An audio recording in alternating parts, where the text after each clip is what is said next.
వాళ్ళే అమ్ముకుంటారు కదా. ఓ పని చేయండి, మీ పార్టీ వాళ్ళు మీకు సంబంధించినటువంటి వాళ్ళు ఎవరినో ఒకళ్ళు కొనుక్కోమనండి 20 కోట్లకి, మేము అమ్మేస్తాం, వాళ్ళ దగ్గర నుంచి మీరు తీసుకోండి అని చెప్తారు వాళ్ళు కావాలంటే. పోయేది ఏముందో రకంగా ఇప్పుడే రాసి తొందరపడి చేయగాల్స్తున్నట్టున్నారు, ఆయనకి ఇబ్బంది పెడుతున్నట్టున్నారు.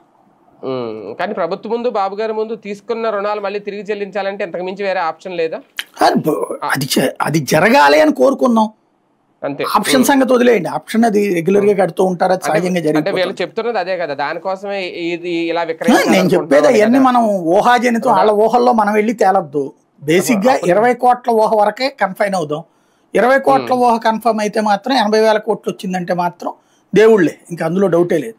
సరే, ఒక రకంగా అంటే నాకు చిన్న డౌట్ ఏంటంటే, నిజంగా అంత డబ్బులు పెట్టి కొనేవాళ్ళు ఎవరు ముందుకు వస్తారు? అది కూడా అమరావతి ప్రాంతాలు. మేబీ వీళ్ళకి ఇది ఆలోచన వచ్చి ఉంటది, క్వాంటమ్ సిటీ అన్నారు కదా, క్వాంటమ్ సిటీ వచ్చి క్వాంటమ్ వ్యాలీ అన్నారు కాబట్టి దాని ఆధారంగా ఇక ఆటోమేటిక్ గా సాఫ్ట్వేర్ వాళ్ళు వస్తారని ఏమైనా అంచనా వేసి ఉండొచ్చు. అక్కడ ఇప్పుడు అంతే కదా, అక్కడ సాఫ్ట్వేర్ వాళ్ళు వచ్చాకనే కదా అక్కడ ఇప్పుడు 100 కోట్లైనా కొంటున్నారు కదా. అవును, అట్లాగే ఏమైనా కొంటారని లెక్కేశారు.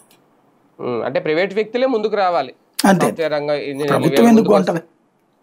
అవునవును. అంటే అంటే ఏమన్నా పరిశ్రమలకి ఏమన్నా టీసీఎస్ పరిశ్రమలు ఇక్కడ ఏం వర్కౌట్ కాదండి, సాఫ్ట్వేర్లు వర్కౌట్ అవుతుంది.